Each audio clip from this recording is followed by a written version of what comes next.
എഴുത്തുകാരനെ പ്രത്യേകിച്ച് സംബന്ധിച്ചോളൂ ഞാനതിൽ മ്യൂസിക് ചെയ്തിട്ടുണ്ട്. ലൊക്കേഷനൊക്കെ നന്നായിട്ടുണ്ട്.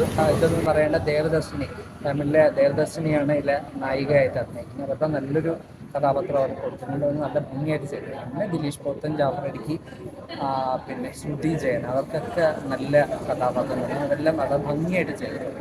നല്ലൊരു മൂവിയാണ്. പിന്നെ ഗോപി സുന്ദറിൻ്റെ പാട്ടുകളുണ്ട്, നല്ല പാട്ടുകൾ, അത് താരാട്ട് പാട്ട് അല്ലാതെ മെലഡി ആയിട്ടുള്ള വേറെ നല്ല പാട്ടുകളുണ്ട്. പിന്നെ ഇടുക്കി അതിന് കാണിക്കുന്നത്, അപ്പോൾ ഇടുക്കിയുടെ ഒരു ഭംഗിയെല്ലാം നന്നായിട്ട് ക്യാമറ ആയിട്ടൊന്നും ചെയ്തിട്ടുണ്ട്. നല്ലൊരു മൂവിയാണ്. ശരിക്കും ടൈറ്റിൽ തന്നെ ഒരു വ്യത്യസ്തമല്ലേ? നമുക്ക് അമ്മ എന്ന് പറയുന്ന ആ ഇമ്മ എന്നുള്ള അതിനെ അമ്മം ആ എന്ന് പറഞ്ഞ 2 സ്വരാക്ഷരം കൊണ്ട് എഴുതാൻ പറ്റും. ആ സിനിമ കാണുമ്പോഴേ അതിൻ്റെ ഒരു നമ്മളെ ഇടയ്ക്കൊക്കെ കരഞ്ഞു പോകുന്ന, നമുക്ക് സങ്കടപ്പെടുന്ന ഒരുപാട് സീനുണ്ട്. കാരണം വളരെ നമ്മുടെ സമൂഹത്തിൽ നടക്കുന്ന കാര്യങ്ങളാണ് അത് കാണിക്കുന്നത്. വാടക ഗർഭധാരണം, പിന്നെ നമ്മുടെ ഈ ദത്തെടുക്കൽ, ഇതൊക്കെയാണ് അതിൻ്റെ സബ്ജക്റ്റ്. അതിൻ്റെ യാതൊരു എന്താ പറയുക എക്സാജറേഷനും ഇല്ലാതെ നല്ല ഭംഗിയായിട്ട് ആസ്വദിച്ചത്. നല്ലൊരു എല്ലാവരും വന്ന് കാണേണ്ട ഒരു നല്ലൊരു ഫാമിലി മൂവിയാണ്. 2 മികച്ച താരങ്ങളുണ്ട്, അവർ അഭിനയം. ദിലീഷ് പോത്തനാണെങ്കിൽ ദിവ്യദർശിനിയാണെങ്കിൽ ഇങ്ങനെ. ദിവ്യദർശിനിയാണ് ഈ സിനിമയിലെ ഹൈപ്പർ ആയിട്ട് നിൽക്കുന്ന ദിവ്യദർശിനി. അവർക്ക് ഒരു മലയാളത്തിൽ ആദ്യമായിട്ട് ചെയ്യുന്നതാണ്, പക്ഷെ അവർക്ക് നല്ലൊരു കഥാപാത്രം തന്നെ വളരെ ഭംഗിയായിട്ട് ചെയ്തു. പിന്നെ ദിലീഷ് പോത്തൻ, ജാഫർ ഇടുക്കി, ശ്രുതി ജയൻ, അവർ 3 നല്ലൊരു നല്ല കഥാപാത്രം ചെയ്യുന്നത്. ഭയങ്കര നന്നായിട്ട് ചെയ്തിട്ടുണ്ട്. അത്ര നല്ലൊരു മൂവിയാണ്. പടത്തിൽ ചേർന്ന് എടുത്തു പറയത്തൊക്കെ തോന്നിയത് എന്താ? എടുത്തു പറയുന്നത് ഇവരുടെയൊക്കെ പെർഫോമൻസ് ആണ്.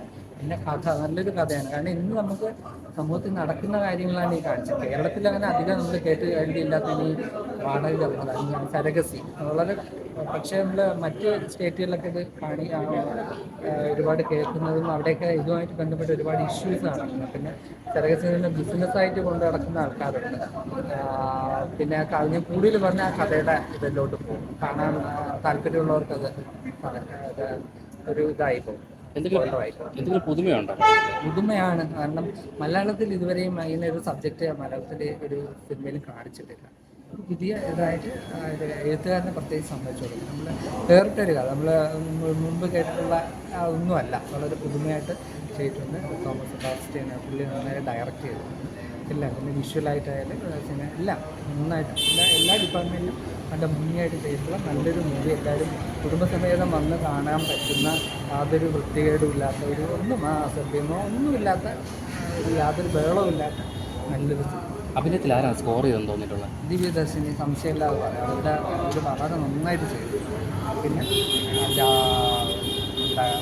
ദിലീഷ് മോഹൻ, ജാഫർ ഇടുക്കി, പുള്ളി സ്ഥിരം ചെയ്യുന്ന പോലെ വളരെ സ്വാഭാവികമായിട്ട് പ്രത്യേകിച്ച് ഇടുക്കിയിൽ ആണ് ഇതിൻ്റെ പശ്ചാത്തലം കാട്ടുന്നത്. അപ്പോൾ വളരെ നന്നായിട്ട് പുള്ളി ചെയ്തു. ഒരു ഫാമിലി ഓഡിയൻസിനൊക്കെ തൃപ്തിയോടെ ഇറങ്ങാൻ പറ്റും. ഡെഫിനറ്റ്ലി നമ്മുടെ ഫാമിലി ഓഡിയൻസ് ഫാമിലിയായിട്ട് വന്ന് തന്നെ കാണണം. അത്രയ്ക്ക് നല്ലത്. ഏറ്റവും വലിയ സന്തോഷം പിന്നെ അനൂപ് കൃഷ്ണത്തിൽ ഇന്നത്തെ പടം പിന്നെ ഫസ്റ്റ് ഷോ ആണല്ലോ. സസ്പെൻസ് ഉണ്ട്. ഞാനാണെങ്കിൽ സംഗീതം ചെയ്തിട്ടുണ്ട്. എങ്ങനെ ഉണ്ടായിരുന്നു ആ ഒരു എക്സ്പീരിയൻസ്? കുഴപ്പമില്ല, നല്ല എക്സ്പീരിയൻസ് ആണ്. പിന്നെ കൊള്ളാം, മീനാക്ഷി നന്നായിട്ട് ചെയ്തിട്ടുണ്ട്. പിന്നെ എല്ലാ കഥാപാത്രങ്ങളും അവരുടെ റോളും ചെയ്തിട്ടുണ്ട്. വളരെ സന്തോഷം. Okay, thank you. ദിലീഷ് പോത്തനും ജാഫർ ഇടുക്കിയും നന്നായിട്ട് എല്ലാവരും അഭിനയം കൊള്ളാം, കുഴപ്പമില്ല.